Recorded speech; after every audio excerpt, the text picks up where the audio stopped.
மகாபாரதம் ஆதிபருவம். உபபருவம் 8. ஜதுகிருக பருவம். மெழுகு மாளிகை சதி மற்றும் பாண்டவர்களின் வியக்கத்தக்க தப்பித்தல்.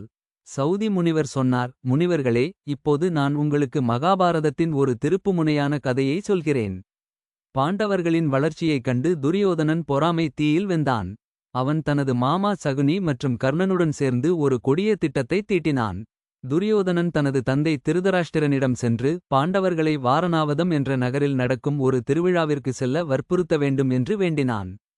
திருதராஷ்டிரனும் இதற்கு இசைந்தார். பாண்டவர்கள் மகிழ்ச்சியுடன் வாரணாவதத்திற்கு புறப்பட்டனர். ஆனால் விதுரர் துரியோதனனின் சதியை முன்னரே அறிந்தார். அவர் பாண்டவர்களை விடைபெறும்போது ஒரு ரகசிய சைகை மொழியில், மிலேச்ச மொழியில் எச்சரித்தார். அவர் சொன்னார், யார் ஒருவன் தீயினால் அழிய மாட்டானோ அவன் தரையின் கீழ் பாதுகாப்பாக இருப்பான். எவன் தன் பாதையை அறிந்து கொள்கிறானோ அவனே தப்பிப்பான் என்றார். தர்மர் இதன் உட்பொருளை புரிந்துகொண்டு விதுரருக்கு நன்றி தெரிவித்தார்.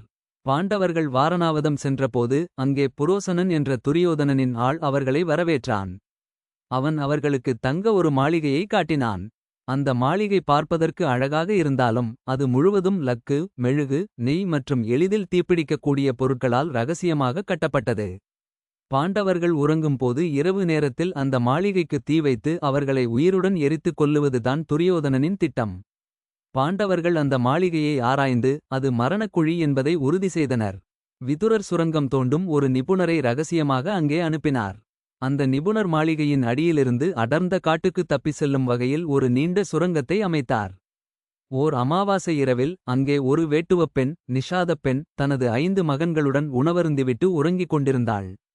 பீமன் தனது சகோதரர்களையும் தாயான குந்தியையும் சுரங்கத்திற்குள் அனுப்பிவிட்டு அந்த மாளிகைக்கு தீ வைத்தான். புரோசனன் தங்கியிருந்த அறைக்கும் தீ வைக்கப்பட்டது.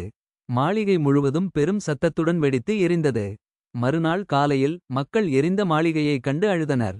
அங்கே இறந்திருந்த வேட்டுவப் பெண்ணையும் அவளது 5 மகன்களையும் கண்ட மக்கள் அவர்கள் பாண்டவர்களும் குந்தியும் தான் என்று நினைத்தனர். இந்த செய்தி ஹஸ்தினாபுரத்தை எட்டியபோது துரியோதனன் மற்றும் கௌரவர்கள் மிகுந்த மகிழ்ச்சி அடைந்தனர். அவர்கள் பாண்டவர்கள் இறந்துவிட்டதாக உலகம் நம்ப வேண்டும் என்று நினைத்தனர். ஆனால் பாண்டவர்கள் சுரங்கத்தின் வழியாக கங்கை ஆற்றின் கரைக்கு வந்து சேர்ந்தனர். அங்கிருந்து விதுரரின் ஆள் அனுப்பிய படகின் மூலம் ஆற்றைக் கடந்து அடர்ந்த வனத்திற்குள் சென்றனர்.